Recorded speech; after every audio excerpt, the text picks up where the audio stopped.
Fernando Paulsen y nuestros panelistas e invitados son una combinación clave por la 92.9 FM. La clave me escucha. Ya estamos en la última entrevista de esta mañana con José Tomás Arenas, cofundador de Teledex, Teledex, bien interesante, lo vamos a conversar para que nos explique José Tomás un poco, un detector de enfermedades con inteligencia artificial que obtuvo el primer lugar del concurso INAPI Running. José Tomás, ¿cómo estás? Bienvenido. Hola Fernando, muchas gracias por la invitación, muy bien. Cuéntanos un poquitito en qué consiste este detector de enfermedades con inteligencia artificial y cuál es si tú quieres, la importancia que tiene para este momento en particular. Sí, bueno, la descripción es bien genérica. En realidad nosotros en TeleX a lo que nos dedicamos somos un emprendimiento que hacemos desarrollo e implementación de soluciones de inteligencia artificial para la salud. Y en particular esta herramienta con la que nos premió INAPI es una herramienta para el diagnóstico asistido de enfermedades respiratorias en radiografías de tórax. Y esas enfermedades respiratorias descubrimos hace algunos meses que puede tener extensión a la neumonía por COVID. Entonces por eso nos acercamos a INAPI, que justo lanzó esta iniciativa, y ahí hemos construido sobre esta hipótesis y nos ha ido aparentemente muy bien. Y respecto a tu pregunta, es importante, quizás no para nivelar las expectativas, no como la bala de plata para la detección de COVID, ¿cierto? Creo que eso no está tanto en discusión, y tampoco desde el punto de vista de una vacuna, pero sí en una herramienta de asistencia, quizás para una etapa más de diagnóstico y seguimiento, cuando lleguemos a esta fase de una enfermedad más endémica. Ya. Ahora, esto opera ¿de qué forma? ¿Cómo por ejemplo, obtienen, dice que se trata de inteligencia artificial, pero ¿cómo se obtiene la Sí. información, por ejemplo, para poder generar un diagnóstico? Sí, básicamente en el caso de esta solución es un asistente porque en lo que se basa es en las radiografías digitales de tórax, en las que se ven los pulmones y en las que el personal de salud y específicamente los radiólogos habitualmente hacen un diagnóstico, hacen observaciones gráficas de lo que hay. Entonces pueden, por ejemplo, diferenciar una neumonía por COVID, de una tuberculosis. Y esto lo que hace es que emula ese conocimiento. Entonces es una solución de inteligencia artificial porque está entrenada en base a conocimiento anterior en discriminación de enfermedades en estas imágenes. Y básicamente, ¿por qué es un asistente? Porque no reemplaza al especialista o al personal de salud, sino que es una especie de segunda opinión que le puede decir, fíjate más en esta área, o prioriza a este paciente sobre este otro en los casos de urgencia, para hacer una detección y un diagnóstico más preciso y más oportuno. Entonces, esa es la manera en cómo opera, en las imágenes y en los sistemas de lectura de radiografías para que las enfermedades respiratorias, que son una de las principales causas de muerte en el mundo, se puedan resolver de mejor manera, especialmente en lugares donde no hay tanto acceso, por ejemplo, a escáneres, a tomografías y cosas más complejas. Si te entendí bien, básicamente esta máquina es capaz de interpretar las radiografías que muestra. Exactamente. De hecho, está entrenada en base a diagnósticos pasados por parte de especialistas. Entonces, lee las radiografías, las imágenes, y las interpreta y detecta dónde están los signos gráficos de enfermedades como la neumonía, como la tuberculosis, y en este momento estamos evaluando incorporar la neumonía por COVID, que es distinta y tiene otras formas de manifestarse. Entonces, como los especialistas usan visualizadores, esto es como si hubiera otro especialista al lado, que además rompe el sesgo de la experiencia, porque está entrenado en base a muchas personas que hicieron estos tipos de diagnósticos, y te dice, fíjate en esta área, o te sugiere cosas que decir para que tú tengas un apoyo. Y dime una cosa, José Tomás, ¿y cuál es lo de distinto que hace la máquina de lo que es el proceso histórico de un médico que obtiene la radiografía, la pone frente a una fuente de luz y te dice, Sí. mira, lo que tú tienes es esto? Es una muy buena pregunta, porque al final eso también es lo que se evaluaba con INAPI, y que es el grado de novedad y el grado de impacto que tiene en la sociedad. En realidad, y eso pasa mucho con las soluciones de inteligencia artificial, que es como el clásico dilema, no es algo demasiado distinto y por supuesto que no reemplaza a nadie, sino que es un complemento. Entonces, uno piensa, o uno pensaría, que todas las radiografías de tórax, por ejemplo, son informadas por radiólogos y por lo tanto no se necesita un apoyo en esa etapa. Pero la realidad es que muchas radiografías no son informadas por radiólogos, no son informadas en general. Entonces, lo que pasa con esos pacientes que van a los consultorios, por ejemplo, donde sí se les toman radiografías, es que no tienen una decisión y después llegan al hospital y por eso después los hospitales colapsan, por ejemplo, estacionalmente en invierno y ese tipo de cosas. Entonces, lo distinto que tiene es que expande la capacidad de los sistemas de salud, tal que, como en el ejemplo que ponía, en los consultorios, donde quizás no hay un radiólogo, o donde hay una tasa muy alta de flujo de pacientes que requieren de atención, entonces esta herramienta permite, como digo, amplificar la capacidad. Es como poder tener más ojos y de esa manera ser más preciso y más rápido. Entonces, todo por decir un porcentaje, si la mitad de las radiografías de tórax hoy día no se informan en general, por ejemplo, en el sistema público, entonces la idea es que aquí sí haya una opinión basada en esta herramienta para que el personal de salud, quizás más en la atención primaria, tenga una alternativa de toma de decisiones y priorización, cosa que no existe hoy día necesariamente. Estamos conversando con José Tomás Arenas, cofundador y director de TeleDx. ¿Le dicen TeleDx o Teledex?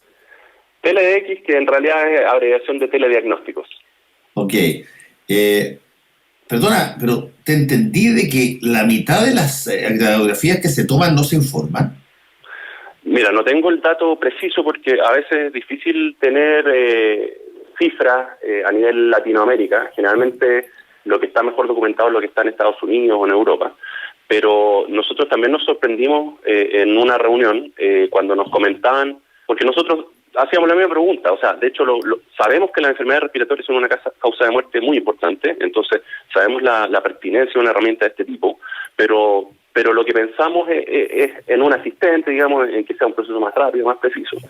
Y alguien muy metido en el tema en su momento nos dijo, esto es mucho más crítico de lo que ustedes piensan. Hay un porcentaje importante que, como digo, no te sabría decir la cifra exacta, que ni siquiera se informa. Entonces uno quizás dice, ¿para qué se toman las radiografías si ni siquiera se informan? Claro, e incluso después se vuelven a tomar. O sea, eso también se ve en otro tipo de examen, que en la atención primaria se toma el examen, después en la atención secundaria en el hospital se vuelve a tomar el examen. Entonces también le imprime eficiencia al proceso. Sí, es bien interesante eso, porque uno podría decir, bueno, ¿para qué se toma algo que no se va a informar o que no se va de alguna manera a asociar en términos directos a el diagnóstico? ¿Cuál es la idea? Claro, y de hecho, bueno, nosotros empezamos a trabajar en telediagnósticos hace muchos años, hace casi 10 años, con otro objetivo al que se sumó esta iniciativa hace un par de años, que es una herramienta que se llama DART y que hoy día funciona en todo Chile, que es para hacer, es decir, para cerrar una brecha similar, pero en la cobertura de los exámenes oftalmológicos de las personas con diabetes. Y tú sabes que la ceguera por diabetes es la causa número 1 de ceguera de la población en edad productiva. Entonces, ahí pasa algo similar, y es que hay más demanda que la que son capaces de suplir los sistemas de salud. Entonces, no es que en ese caso un oftalmólogo tenga problemas cuando se enfrenta a un examen de fondo ojo para determinar lo que hay que observar, sino que hay demasiados exámenes que hacer. Y aquí también es una de las razones, o sea, el flujo que se produce versus la capacidad que tienen los sistemas de salud para entrenar especialistas, por ejemplo, es una brecha que es imposible de cerrar, a nuestro parecer, si no es a través de la tecnología. Entonces, eso también es interesante y es un planteamiento que, quizás metiéndome en otra área, pero que al final es la visión que tenemos, que desde un país como Chile, que quizás no es mundialmente reconocido por exportar activos intangibles o sofisticación tecnológica, sí tenemos una oportunidad de cerrar ese tipo de brechas a través de la tecnología y en particular del software y de la inteligencia artificial. ¿Tiene algún margen de error esta tecnología para diagnosticar? ¿Lo tienen calculado? Sí, en el caso, por ejemplo, en el caso de oftalmología que te comentaba, esa es una herramienta de tamizaje o screening, que es una etapa que viene antes del diagnóstico. Entonces, ahí lo que dice la literatura es que las herramientas de tamizaje tienen que tener al menos un 80% de sensibilidad, que básicamente qué tan preciso eres en los casos alterados. Y para esa herramienta nosotros hicimos estudios de validación que confirmaron que la sensibilidad era mayor a 80%, y de hecho es en torno al 95%. En el caso de la herramienta para detección de enfermedades respiratorias, hoy día estamos en el estado del arte, en lo que tiene que ver con sensibilidad y especificidad, y básicamente esa es la primera pregunta que sale, la que haces tú, y es como, ¿tiene errores? Y sí, tiene errores, pero los especialistas también tienen errores. Entonces, sí, cuando uno evalúa este tipo de herramientas, la pregunta que tiene que hacerse es, primero, no es si es 100% precisa, porque nada lo es. De hecho, hay estudios interobservador donde se ven cifras bien dramáticas, sino que estamos mejor o peor si es que implementamos la herramienta como un complemento a la situación actual. Y en ese sentido, las cifras muestran que estaríamos mejor, porque se produce una amplificación de la capacidad, de la precisión y de la rapidez. Sí, es interesante ese punto, yo te diría que es casi psicológico, este punto de creer que si es que el médico es el que mira la radiografía y te da el diagnóstico, tiene por definición mayor posibilidad de certeza que si eso te lo hace una tecnología, aunque le pongas pero toda la sapiencia eventualmente de datos que pueda haber adentro. Hay ahí una cosa que genera más confianza si es que hay un ser humano diciéndote, aunque puede estar totalmente equivocado. Totalmente, y es totalmente natural, pero ahí hay dos temas. Lo primero es que ahí tú te estás basado en el supuesto en el que hay un médico que lo va a ver, y en los dos casos que hemos conversado hoy día, muchas veces no lo hay. Entonces, por eso lo importante y la pregunta a hacerse es como la situación con o sin proyecto, porque en realidad, como te digo, en el tema respiratorio no tengo las cifras actualizadas, pero por ejemplo, en el tema de retinopatía diabética, de ceguera por diabetes, la cobertura en países como Chile no es más de un 30%, que significa que solamente 3 de cada 10 personas con diabetes efectivamente acceden a que se le informe su examen. Entonces, no es solamente un tema de si prefiero la máquina o la persona, sino que prefiero que alguien o algo me dé atención o no. Y el segundo punto, que es súper importante y que es muy sensible y es algo de lo que nosotros nos hemos hecho cargo de cierta manera a través de los años, es justamente esa pregunta y esa noción, y que son sensibilidades distintas a las que se generan en otros sectores de la industria, distintos a la salud, y cómo ahí la tecnología y la inteligencia artificial aterriza, digamos, porque hay temas culturales, hay temas sociales, hay temas de personas y un montón de cosas de las que hay que hacerse cargo. O sea, no es llegar y decir, mira, este es mi algoritmo, esta es mi tecnología, funciona y por eso va a funcionar siempre y en todos lados, sino que hay una serie de cosas de la implementación en las que hay que poner mucha atención para que este tipo de estrategias, más allá de la tecnología y de la precisión específica, funcionen. Estamos conversando con José Tomás Arenas, cofundador de TeleDx, detector de enfermedades con inteligencia artificial, que, dicho sea paso, obtuvo el primer lugar del concurso en AP Running. Hay un punto que subyace a todo lo que estamos conversando, José Tomás, y que tiene que ver con una cosa que se ha dicho varias veces y que quizás subyace en esto de que no se informen determinados exámenes que se piden, y que hay especialidades en particular que están pero pésimamente mal distribuidas y además muy escasas. Tú mencionaste oftalmología en el caso de las enfermedades que producen derivadas de la diabetes, y ¿cuál es la factibilidad o la viabilidad de que eventualmente una tecnología como esta no te digo que reemplace, pero pueda suplir la ausencia obligada hasta que haya más especialistas de distintas disciplinas médicas? Sí, esa es una excelente pregunta. Y solamente una nota respecto al tema que lo subyace. También depende mucho de las realidades, porque estas tecnologías, por ejemplo, quizás son más provenientes en Estados Unidos o Europa, por distintas razones, pero ahí las hipótesis son distintas, porque efectivamente lo que más importa es tener una precisión extra, y de hecho, en términos de modelo de negocio, también son soluciones que quizás son más caras, pero nuestro foco va justamente en lo que estamos conversando, en proveer acceso a quienes no lo tienen. Entonces, hacemos tecnología de punta, la desarrollamos nosotros, sí, pero tratamos de que sea muy costo eficiente, es decir, que no sea cara, para que sea masiva y que dé acceso a, justamente, tal como tú dices, a personas que no lo tienen, a cerrar esa brecha, más que hacer aún mejor el caso del frente a frente del examen o del paciente con el especialista. Y respecto a tu pregunta, mira, en realidad esto se comenta mucho en la literatura y nosotros tenemos bastante experiencia. Yo personalmente creo que esto nunca va a reemplazar al especialista, pero sí es una herramienta necesaria, y en estos dos escenarios que te digo, o sea, es necesaria cuando se requiere mayor precisión y mayor sofisticación, como ya está creciendo cada vez más en el mundo desarrollado, digamos.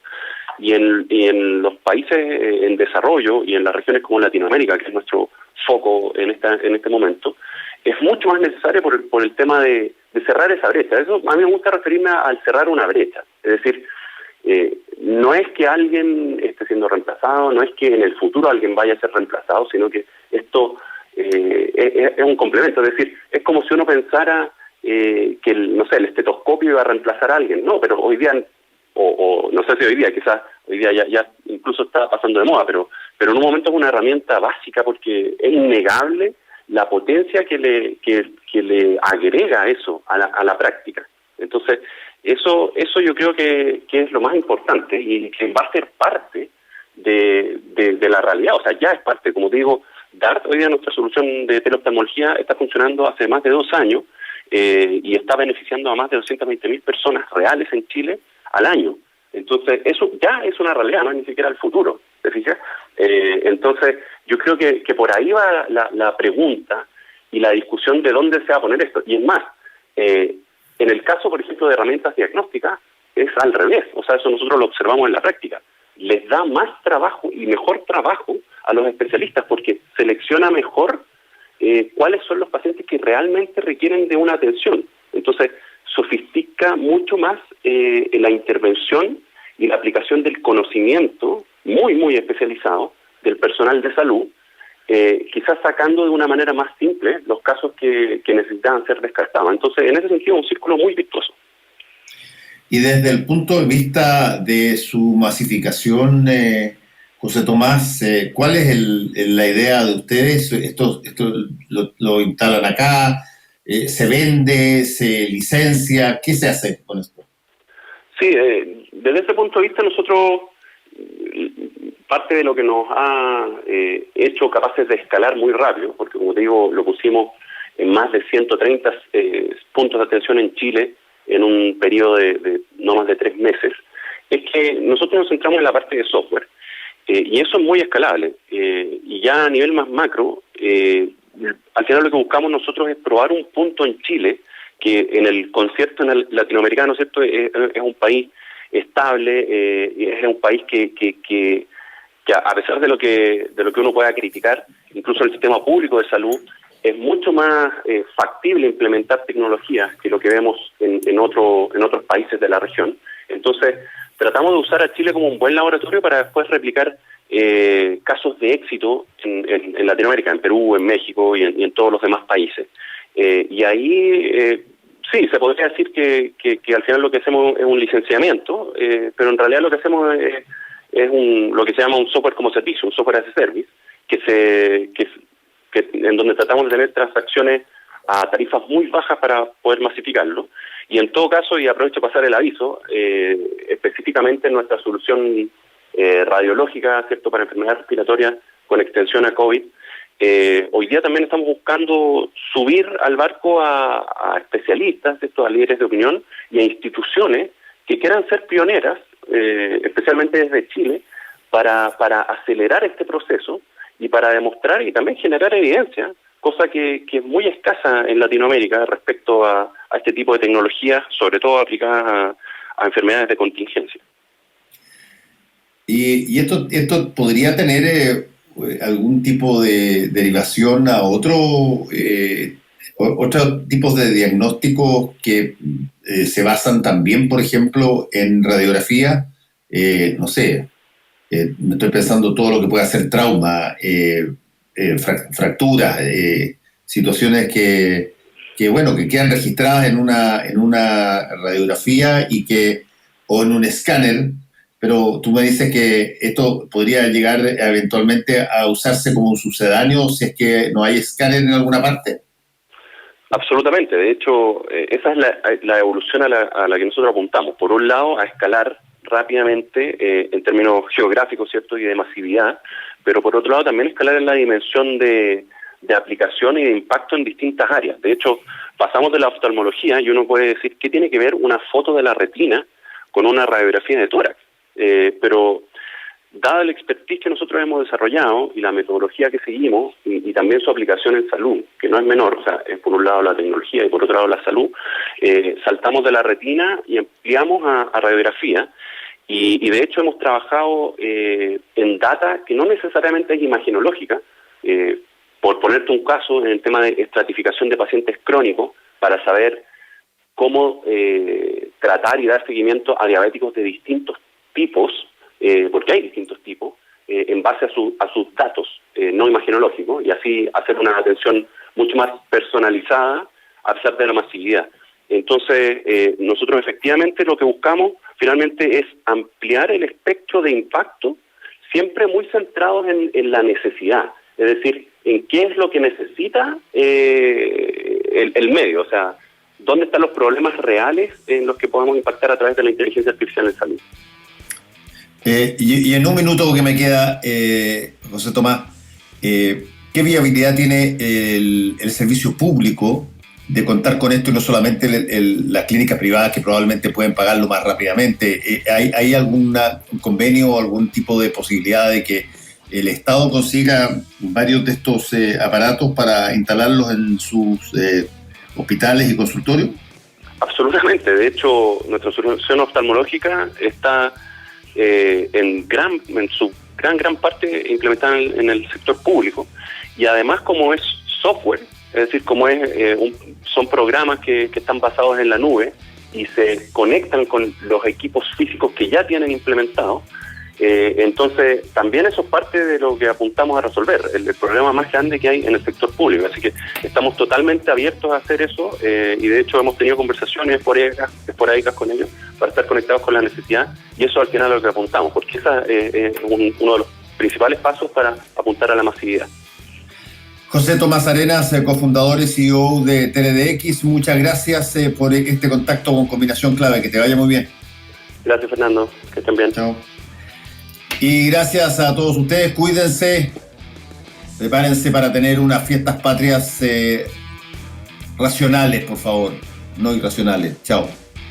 Fueron 3 horas de información, realidad y debate junto a Fernando Paulsen y nuestros panelistas e invitados. Volvemos mañana con los temas que nos importan para seguir debatiendo y conversando.